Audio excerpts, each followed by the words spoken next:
eUnited's changed. We've actually been scrimming them a bit for this split, so we're not surprised about whatever they'd probably pull out. So I think we're pretty confident heading into the eUnited matchup. Not, yeah, not scared. Probably better than their last iteration last split when we were playing against them in the last relegation matches. But even if they've improved, I think, you know, we'll probably be able to take them down. Welcome back, everybody. eUnited, who has side selection for games 2 and 4, has elected to play on the blue side here for game number 2 in this series. As Team Liquid, as the LCS team, gets it in 1, 3, and 5, and eUnited gonna have their crack at blue side.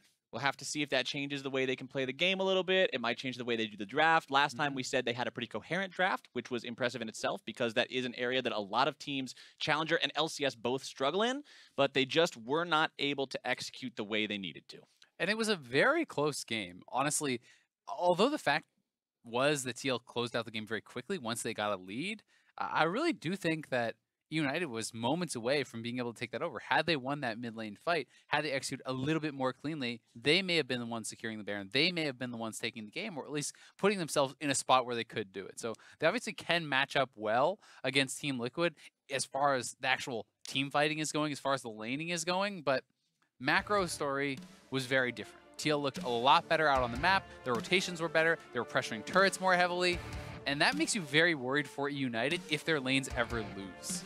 Well, let's see if Team Liquid can have better lanes, better early games this time, or if eUnited can manage to shore up some of those macro weaknesses to find themselves a win. Going into picks and bans for the second time, it's Thresh and Talia banned out by eUnited. Team Liquid, of course, the mandatory red side ban of Caitlyn, along with removing Kalista from the pool. It'll be interesting to see if eUnited is actually going to go for the first pick, Tristana, which was what we saw last game, picked up. We have seen some teams actually really prioritizing J4 as that first pick. Also, Maokai went through the draft completely last time around. Surprisingly. Which honestly. Still, I think, is just very, very surprising. I just see Maokai as almost a better Gragas, right? As a stronger version of some of these tanks. But teams are prioritizing some of the playmaking that these other champions do have. The explosiveness of the ganks early on from Gragas are certainly stronger, I think, than those of a Maokai. Zach also banned away by Liquid to go along with that Maokai banned out by eUnited. Let's see what the first pick is. There's a lot of good stuff up there, including that Jarvan, and man, is that popular. I mean, when you give over the Jarvan, you're basically just going to give Liquid Tristana, very, very likely, which was what their first pick was in the last game anyway. So it doesn't really feel like you've taken that much away from them in these picks, like in this pick and ban. If your first pick is what you got already in the second round and last time, have you really gotten a big advantage from the blue side? To me, that, like, you have to get so much from your first pick for blue side to be better than red side in the draft, because red side counterpicks the first round. They also then get the next 2 bans. They get the first pick out of the second round and the last counterpick. So these 3 picks that are coming up next for Team Liquid are such a powerful part of the draft for a red side that when you just get something that wasn't as effective last time, it just doesn't feel like you really got enough out of eUnited's draft. eUnited trying to repeat what they did in game number 1, looking like 2 out of 2 picks so far, coming up the same. Let's see if they continue doing that. 1 more left to pick before the second part of the bans come in here. Now remember that Liquid did have a rough time against eUnited early. This composition was working until it lost. That's the problem. Winning the game up until you lose. Yep, you're winning until your Nexus explodes, and then everything doesn't work out quite as well as you had planned. But it looks like they are going to go with that same pick here again. Vladimir in the mid lane for GBM. Yeah, so a little bit of a different ordering. They haven't picked up the Alistar, but that's something that they could look to try to grab in the secondary phase. But it seems like they have a little bit of a one-track mind as far as this composition goes. They feel like, hey, we executed well in the early game. We made some mistakes on the map. We made some mistakes in the team fights. But if we can pull it together, polish it up a little bit, we could have taken game number 1. So they're just going to try to run it back. Liquid looking like they might change things up a little bit here with Cassiopeia in the mid lane instead of Syndra. Cassio can go toe-to-toe with the best of them. Anybody who gets within her range is in some serious trouble, and Vladimir is one of those champions that does not outrange her. It certainly is a matchup that I think is more favored toward Cassio, especially in comparison to the Syndra matchup, where generally people feel like it's very hard for Syndra to actually get to a point where she's just bullying out and smashing that Vladimir, Vladimir can kind of withstand the damage that Syndra is putting out and then start to take over to threaten all-ins. Cassio, I think it's a very different story. Cassio is such high DPS and really can bully Vladimir and kind of scale equally with Vladimir. So we'll see how GBM is going to be able to handle this matchup. Gnar banned away first in this second phase of banning. Janna, the response from eUnited. You think Lulu we're just going to see the Janna Lulu again? Yeah, I mean, I think they're just trying to run the same composition. It seems like this is their plan. This is what they feel like is their best shot at winning. And to be fair, game number 1 was not a composition problem. Game 1 was an execution problem. So if you feel like, hey, we can actually improve upon that, then run it back, give it one more shot. Then if you're down to 0-2, you probably have to change something up. But I don't really have a problem with them going back to this composition at least one more time. Cho'Gath banned out by Liquid, Shen banned out by eUnited. So they will ban out what they picked as their own top laner before. But remember that the Galio that was banned away last game by Team Liquid is available. eUnited might be looking for that instead.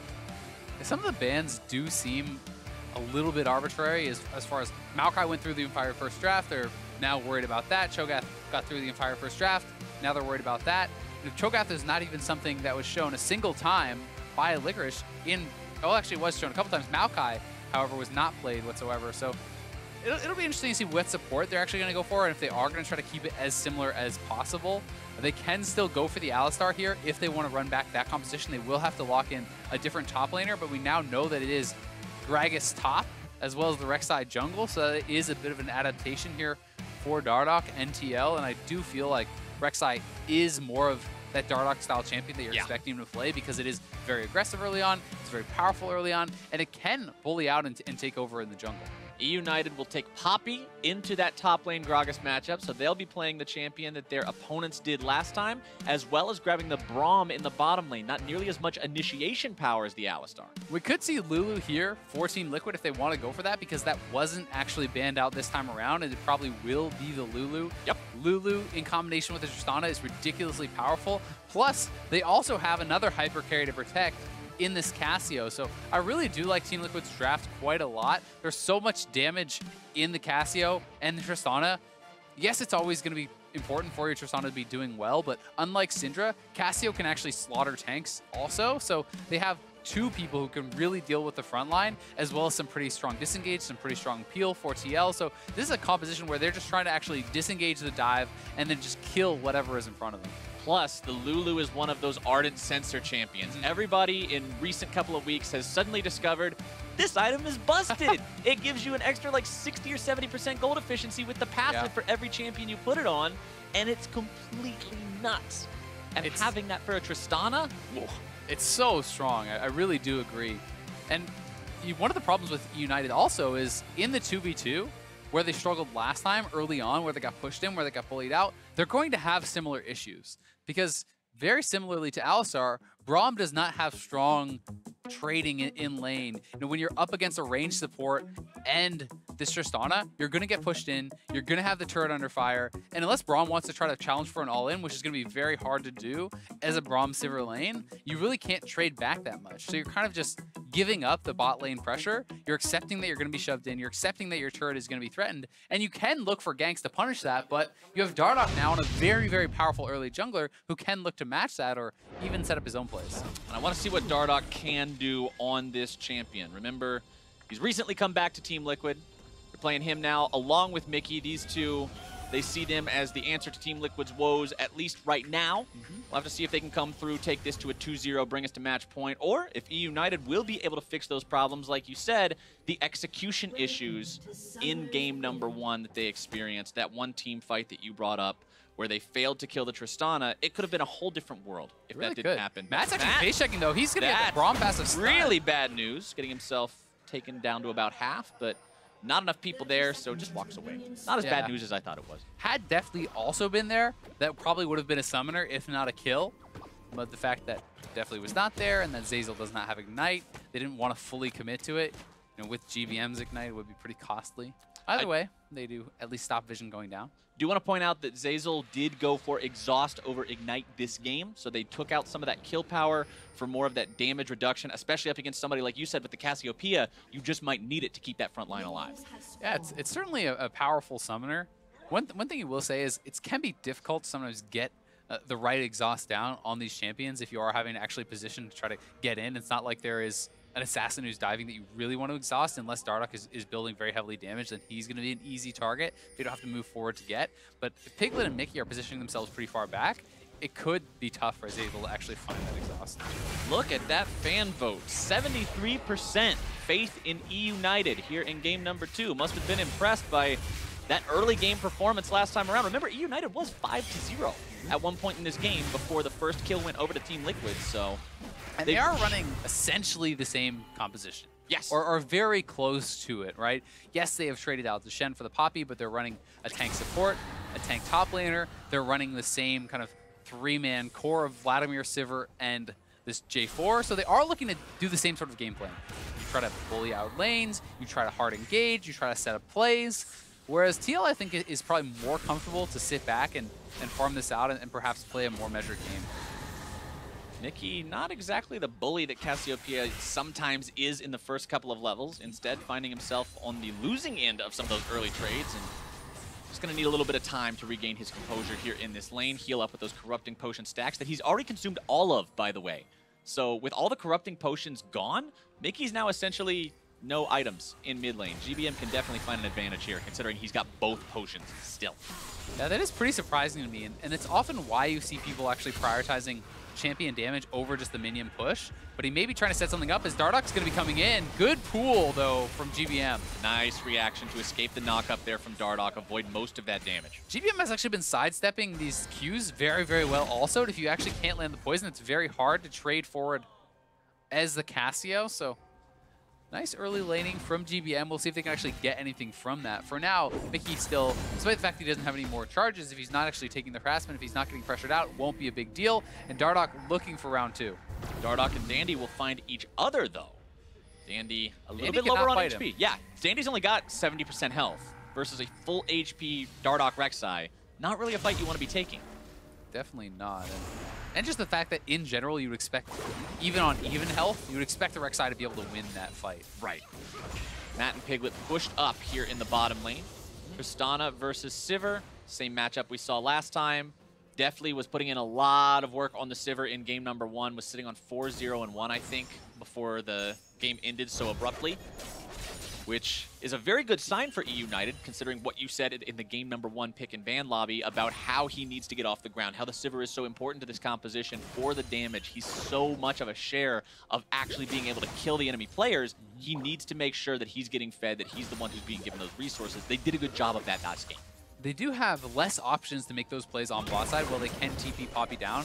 You know, the way that they kind of started that snowball earlier was with Stand United, which is a lot easier to set up. Stand United plus the Alistar combo. You can bring Dandy down to look for those sorts of plays. But if this is a lane that you just straight up 2v2 and you're not all-inning, you will passively lose this as United. You're going to get pushed in. You're going to be pressured on the turret. So you have to look to eventually make those aggressive plays.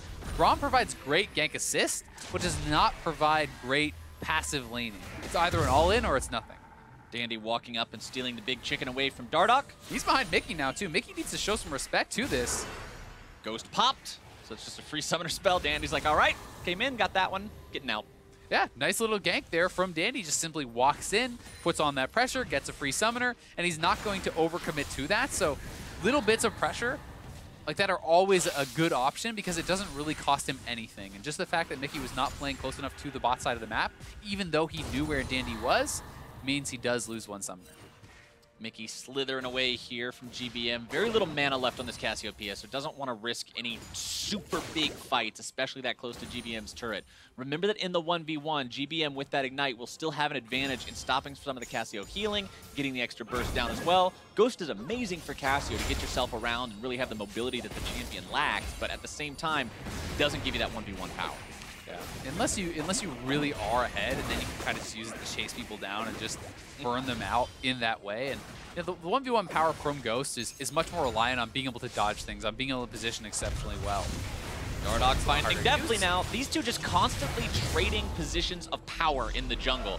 One finds the other, then it gets turned around, then it goes back the first way yet again. Dardoch comes in, chicken for chicken, stealing that one away. Yeah, and he had his smite. Dandy just now getting his smite back, so not really able to fight for that. And Dardoch knows if Dandy actually tries to fight him, he will lose. So as long as his lanes are pushing, he has the ability to do this, and that's something that TL is really trying to focus on. Have Piglet and Matt shove up, that enables Dardoch to invade, that enables him to play more aggressively, and now looking for the all-in is GBM. I don't know if he has enough damage. GBM with the pull, but now he gets stunned underneath the turret. Mickey! Oh! First blood still goes over to GBM, but it's 1 for 1. Very close there to going down. GBM just barely able to finish Mickey off. Does get the first blood, so I guess you're going to call worth, especially because the wave was pushing towards him, but Dardoch will shove that in and try to reset it. And GBM, I wasn't sure if he would have enough damage to go for this. He had not even bought, but confident to look for the play here. Not able to actually sidestep or turn around for the Cassio ultimate, though, allows Mickey to trade back the kill. But critically, first blood gold goes to GBM. So much extra damage from Ignite with Hemo Plague was enough to make sure he got the kill anyway. Having the knowledge, knowing that it was going to be that damage, excuse me, words, they're difficult sometimes, but knowing that you're going to have enough damage to get that kill, even without shopping, like you said, that's the biggest part about that to me, is he was like, Cassiopeia is level 6, I'm level 6, I know that I can make this burst happen. And it gives him a really nice early buy. Anytime you can grab that early Hextech Revolver, he's able to grab a Ruby Crystal on top of that too, so he's very quickly working towards the Proto Belt, and on the Proto Belt completion, you're always going to feel super, super strong. But TL, again, pressuring this turret very heavily as expected. Piglet got the faster buy because he has the push, so it means he's going to be able to get back to lane and be rewarded with some more turret damage. That being said, both AD carries did get to buy a BF sword, so it's not really a disaster for Deftly. He's going to be behind a little bit. Gets a lot better at Piglet in that trade at the start, though. Piglet, however, can return more auto attacks on the back end of the trade thanks to his range. And the problem is just, how does eUnited stop this turret from going down? You have to make a play, but Licorice has no TP.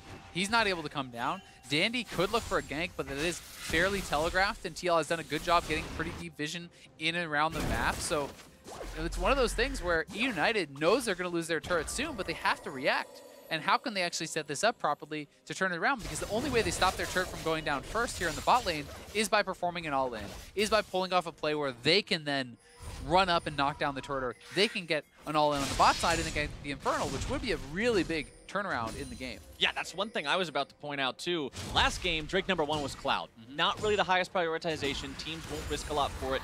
This game, it's Infernal. That can go a really, really long way. A lot of times you see that heavily prioritized early, and especially if you get that first turret and your opponents haven't, that is just an invitation to walk over there and get that neutral objective. Exactly. It's so much to be gained from a bot side win because of that Infernal, because of the first turret. There's all these different circumstances that are kind of building up to make this a point of tension. And TL, with that pink, should be able to easily spot that Dandy is doing the red, so they're going to be able to expect this, and very hard for him to actually pull off this gank. While Dardoch still crawling around in the enemy jungle, looking to try to contest Dandy here.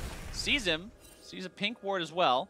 Matt moves up, Mickey's there too. Dandy knows he doesn't want anything to do with this. Zeyzal doesn't find the Winter's Bite onto Piglet. He also has no ulti, so Piglet just walks away. And that turret is almost dead. Probably one more wave and they will be able to knock it down unless Sivir and Braum can actually step forward and clear it out, which they're trying to now do since Matt has shown elsewhere on the map. But really, time is working in the favor of TL down there in the bot lane. Piglet running away from Zeyzal and Deftly together now. Piglet jumps right on top of himself. Little bit strange looking there. Not sure if that was on purpose or not. Barely surviving. The ultimate is actually still available for Mickey, and they're all landing on the bot side with Dardoch. Zeyzal taken low. Dardoch now going to be jumped on. Definitely fires off the flag and drag. Wild Growth used onto Dardoch just in case the Cataclysm would have come out too. Lourlo also has TP advantage, so it's very hard to see a way that TL does not get this turret here. Even if eUnited commits to a play to try to go for a fight, Lourlo's going to TP down. Polymorph onto Dandy. He loses half his HP for free. Dardoch is still plenty healthy. There's no way GBM can rotate down to this because he's still pretty much dead from the mid lane fight. Mickey's working his way into the mix. They're going to look for a dive. Mickey's actually wrapping around behind them. They could try to finish off his turret. Oh! Zeyzal just takes the big Tristana ultimate right there, ends up getting himself killed as now Matt flashing away from the Cataclysm. Mickey comes in from behind, and eUnited is in some real trouble. Dardoch dropping the turret aggro with the ulti, still might go down, but not today. Team Liquid finds a double kill. They find first turret, and I just have an inkling they are going to find the Infernal Drake as well. Yeah, they're so far ahead now off that play. Great Drop of the aggro from Dardoch on the turret. They're able to pull off the dive, get everything from that. Mickey comes up with 2 more kills off that play as well. They get first turret. They're not really losing much of anything in the mid lane as well. Just a couple minions because the push is so slow for Vladimir. And here it is one more time. United desperately trying to hold on, but TL hold all the cards here. The fact that they have the TP, the fact that they get the early kill. Mickey is already behind them, and now there's no way out for eUnited. It's a very well-executed dive, though. Dardoch tanking the turret as long as he possibly can, and then simply resets the aggro. It goes on to Mickey. They all back out, and definitely one auto short of getting the kill. Very well played from Liquid. Their reward is being almost 3,000 gold ahead. The Infernal Drake has not been taken yet, still up. That is definitely our next point of contention here as eUnited clears out some wards. Dardoch goes over the wall, and Dandy is the target. EQ out over the wall of the red buff, keeps himself safe, but now more wards being dropped by Team Liquid. Keeping an eye over this Dragon Pit wall, making sure eUnited can't contest this whatsoever as Mickey's pressure on mid lane continues to leave GBM posted up under the turret. Exactly, he's always shoved in. He's not able to actually move around the map and help to make plays, help to contest these picks. And for eUnited, it's really time to see how good of a team are you.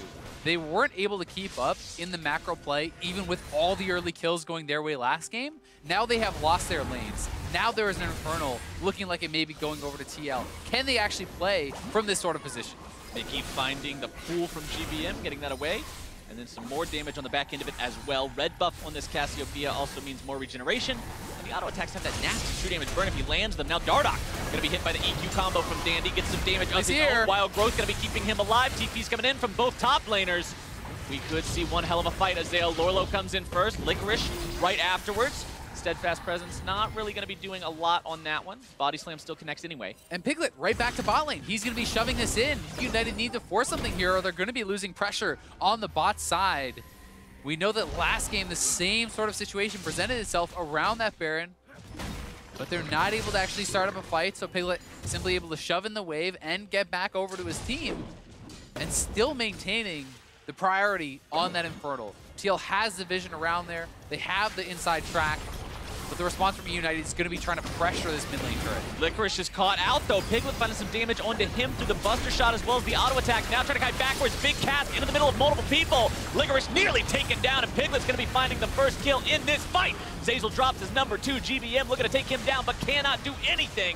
Lourlo still dealing with Dandy. GBM grabbing the kill onto Piglet finally, but he will likely fall to Dardoch and Matt's combined might. It's a 3-for-1 Zeyzal, and Team Liquid finds yet another victory. Yeah, they find a big victory there. They're going to be able to shove in the mid lane and probably look to take this Infernal off the back of that. So that is a huge fight for TL to win. They're going to get so much from this. Easily able to secure the Dragon afterwards with the blue buff Cassio, and Dardoch still alive. And despite the fact that GBM pulled off a good all-in on Piglet, did knock him down, they were losing too much elsewhere in the fight. And I want to bring up what you mentioned earlier about the ability of the Cassiopeia, as well as Tristana, to shred the tanks. That Infernal is going to do a lot of work for both of these carries. It really is. And here's the fight one more time. Licorice was trying to set up some sort of a flank there, but he actually does get interrupted on his ultimate. That kind of means no disengage is possible, and he starts the fight off almost dead. So it's already a full retreat here for eUnited. GBM sees an opportunity, flash in on Piglet. Really nice all-in the midst of that fight to actually take down Piglet. But the rest of the fight was already lost. Definitely had been pushed completely out. Licorice was already down. Dandy was extremely low. Zeyzal was already dead. So the fight was essentially lost before it even started because of the engage and because of the positioning. And now Liquid finds themselves 3,500 gold ahead, seriously pushing the issue of this game. A composition that has 2 big frontliners, 2 big carries, and somebody who can make either one of those categories even stronger. The biggest concern for me is the fact that Piglet is almost 2,000 gold ahead of Sivir right now. Like, that is insane. With the turret gold going his way, with the kills going his way, he is so far ahead of Deftly this game. And even with all the gold that Deftly had last game, he was not really able to take over in the team fights when it counted. And we know that Piglet is a very gifted mechanical AD carry. He has the ability to take over a game like this. And with this sort of lead and a Lulu in his back pocket, you really are expecting him to make this a quick one. Not only is his support great appeal, the enemy support, remember about Braum, he's disengaged. He's not about the engage. You're not just going to run up to somebody, flash in their face, and Glacial Fissure most of the time. Yeah, unless you can find that perfect setup, unless you can really coordinate it well, you really are more about the peeling and looking for an all-in here on Lourlo. GBM trying to make this outplay. The pool will keep him alive. One more transfusion will do it. Lourlo drops in the 1v1. Great job by GBM. That's one way to get back into the game. Make plays around the map. He gets a turret dive on Lourlo, who has no magic resist in his build whatsoever. So that is why he made that look so easy. And he's going to be able to pressure the turret as a result also. No eUnited is going to need more of that. No health either on the build of Lourlo means that all the damage coming in from GBM, he might as well be hitting a carry when he hits Lourlo. Now mid lane, eUnited trying to make more moves. Dardoch coming in from behind, stopping that rather quickly. Zeyzal trying to disengage, the damage out onto Deftly. Piglet there, Mickey is unstoppable. Zeyzal, target number 2. Cataclysm comes down onto 3, but it's a 4 versus 2, and they want no more of this. The red turret falls bottom side. It's only a tier 1. Team Liquid continuing to push onto the tier 1 in mid for themselves. And there's no wave clear in the mid lane here for eUnited. It's a couple of tanks who aren't going to be able to stop this whatsoever. So despite the fact that GBM knocked down the turret in the bot lane, they'll probably lose this mid one. But oh! Piglet with a parting gift for Zeyzal sends him away yet again. 2 out of 3 of Zeyzal's deaths have been buster shots. And they can even continue to push or look for more. They may just run up to the Rift Herald, try to grab that. The wave clear is very low in this composition for eUnited. If you don't have Sivir in position to actually shred down these waves, there's not a lot they can do. Vladimir does not have good wave clear, does not have safe wave clear, and neither do any of the tanks on this team. Nope, definitely a tall order to deal with all those minions. But Rift Herald dropping now from Team Liquid. No contest here from eUnited. And now that they've got down the tier 1 turret in mid lane, so often, Azael, you see Rift Herald used to take down the tier 1 mid lane turret because it's so well defended. But there's options now for Team Liquid. You've got all 3 tier 2s you could hit. If you can just get there before eUnited responds, it'll be a fast take. You also have a super fed Cassio and Tristana who shred Baron, and you can actually look for the early Baron play where you drop a Rift Herald on the bot side, and then you immediately head over to the Baron, so you can actually drop Rift Herald in your base on bot side, then go to pressure Baron. We'll see if they look for that, or if they just want to take the more guaranteed play. But here is Piglet again looking for Zeyzal. Zeyzal steps forward, Buster Shot just deletes him. That is not a tanky Braum, at least not yet. Piglet made sure to get the auto attack in there too to block the shield disruption from Unbreakable, excuse me, while at the same time still dealing with him with the ultimate. 9-3 for Team Liquid. 4,500 gold lead. eUnited pushing up here onto the tier 1 mid lane. Dardoch wants to stop it. He's got Mickey and Matt next to him. A lot of damage on his right side though. Matt trying to keep him alive. Wild Growth comes out. I don't think it's going to be enough. And GBM gets himself the kill, but Lourlo coming in for the counter attack. The TV on the side. But Mickey's got the damage. He's dominating GBM, trying to stay alive. But Twin Fangs have an awful sting to them as Deftly looks to turn this one back around. Piglet grabbing the kill onto the enemy mid laner. Deftly now the target has to flash away. Piglet still in hot pursuit. But Team Liquid takes what started off bad and turns it good. Yeah, and they're going to be pushing for this tier 2 mid lane turret. It was a really nice ultimate from Licorice, knocking carries out of the fight to try to give them a fighting chance there, but still, TL are way too far ahead. Mickey and Piglet are massive in this game, and they are really pushing on all sides. The top lane is also already prepped. They still have the Rift Herald available. Baron's going to be spawning soon, and a lot of options here for TL. Azael, you mentioned the difference between Deftly and Piglet this game. Piglet's got Eye Edge, Static Shiv, Berserker Greaves. Essence Reaver Berserker Greaves is done for Deftly, but he doesn't even have remotely that second item done yet. Yeah, he's just so far behind, and that's why eUnited is trying to make a play away from Piglet, who is kind of split pushing and trying to really amass a massive amount of gold. And GBM, to his credit, is making plays, is going aggressively, trying to make things happen for his team. The problem is, everything is expended to then take down Dardoch, and GBM is the only strong member on the team. So as Piglet arrives, Licorice, great ultimate on Piglet, giving them a chance to re-enter the fight and try to make something happen. But with GBM already using all his cooldowns and Deftly at a relatively weak point, he doesn't have the damage to shred through these frontliners. He doesn't have the damage to get these kills, so the fight is already done.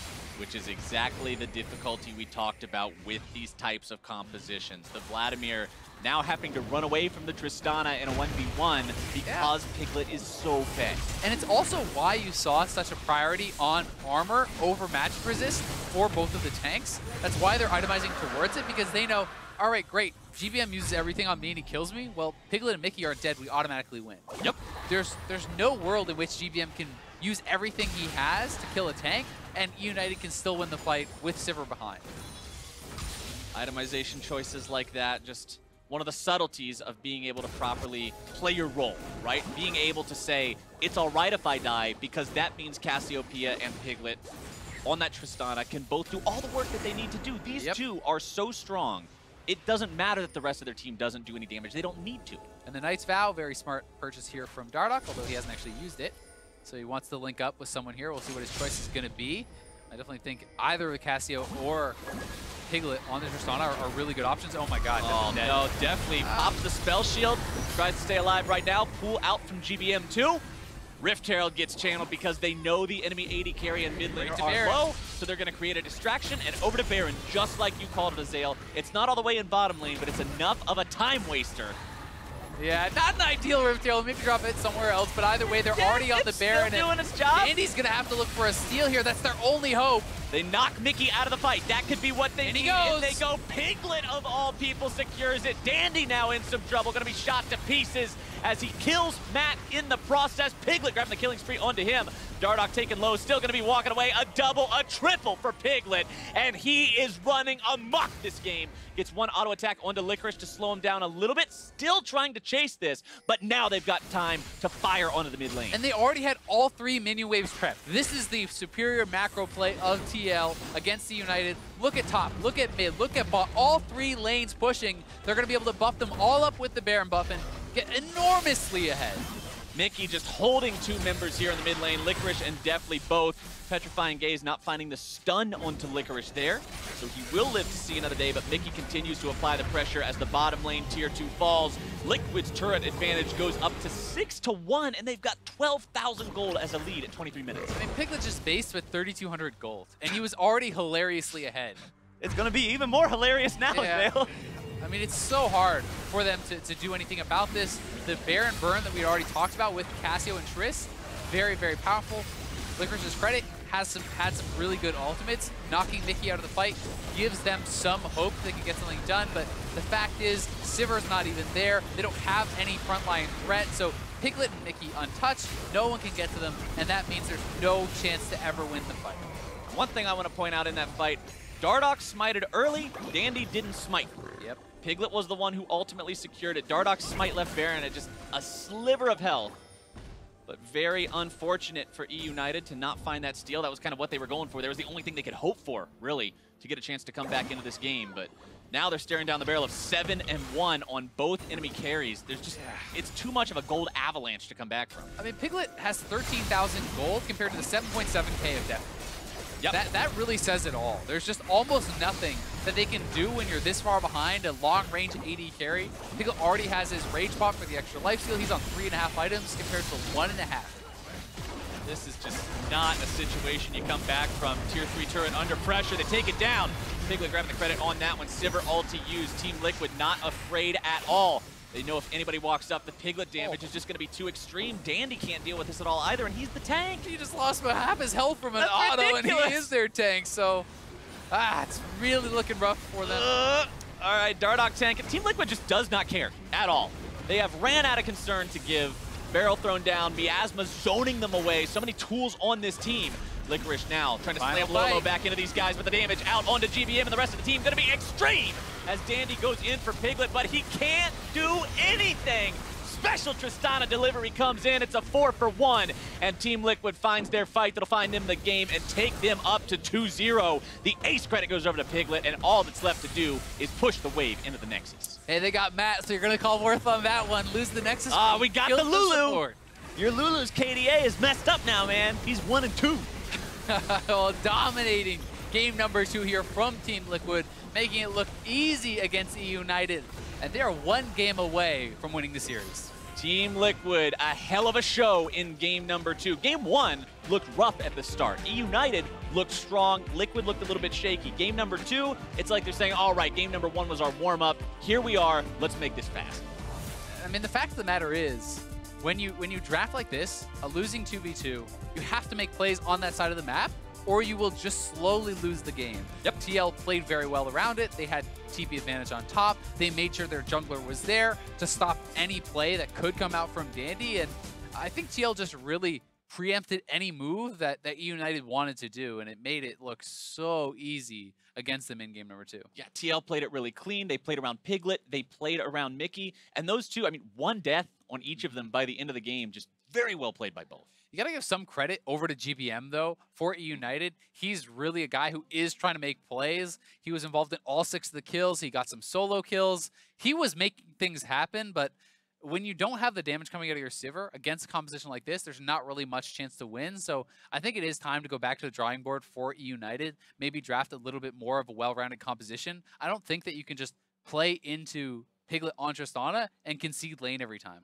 It doesn't seem like a viable option after that, at least. But for now, we're going to check in with the analysts to see what they think of that TL win. Thank you very much, gentlemen. And Team Liquid just looking very dominant in this one. One big fight in the bottom lane turned everything on its head. Showing that class that we were talking about, you know, the big difference here. This time around, it was the carries that got super fed for Team Liquid. It did happen a lot around the bottom lane and around Piglet and Matt.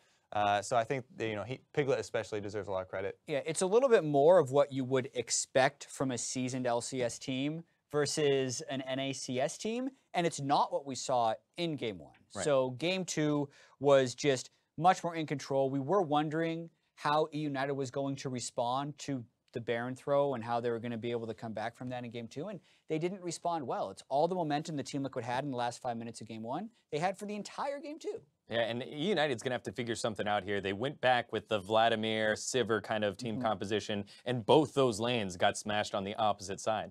Yeah, very similar team composition, right? You can switch out the top laner that was Shen in the first game, but the Jarvan, the Vladimir, and the Sivir is what got them a lead in Game 1. So I can understand why they would want to run it back. But now that they ran it back and it was wildly unsuccessful, they have to do something completely different for Game 1. Yeah, they ran it back into Cassiopeia plus Tristana, which we just saw on the other stream, you know, how it can outscale in the late game. And then when they get this fed early, that's what the game looks like. When Cassiopeia and Tristana are an item and a half above their counterparts. Like, Piglet had a full another completed Zeal item and a BF sword advantage. It was ridiculous. Yeah, and one of the ways they were able to do that was on this replay here where they turned, or they got the bot lane dive 3 for 0. And unfortunately, there wasn't an answer for eUnited.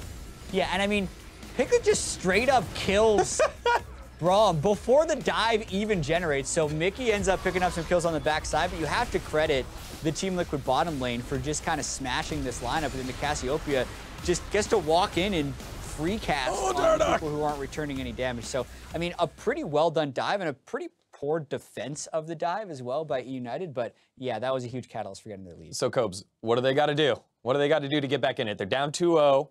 You know, obviously, if they lose here, they're not completely out. They're not eliminated. But what's the go-to here for eUnited? I think actually just drafting more scaling and trying to do the outscale. I mean, you can try and stay proactive and go super early game, but that requires you to not make mistakes later in the game.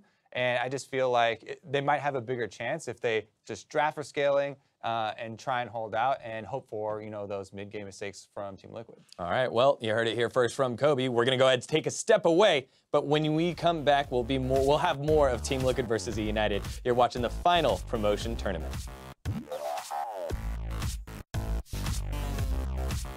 Now looking for the all-in is GBM. I don't know if he has enough damage. GBM with the pull, but now he gets stunned underneath the turret. Mickey! Oh! First blood still goes over to GBM, but it's 1 for 1. I'm going to W Jarvan. I'm taking tower, Sivir no small shield. I'm off tower. I can tank. You look soft, you can stop me. I can't TP. I can't take anymore. Tower's on Cassio. I can shield you. Josh. I'm okay. Okay, good. Lourlo still dealing with Dandy. GBM grabbing the kill onto Piglet finally, but he will likely fall to Dardoch and Matt's combined might. It's a 3 for 1 Zeyzal. Fight. Don't fight. We can win. Glide next. Holy shit, I'm 1 HP. Nice, guys. Dandy goes in for Piglet, but he can't do anything. Special Tristana delivery comes in. It's a 4 for 1.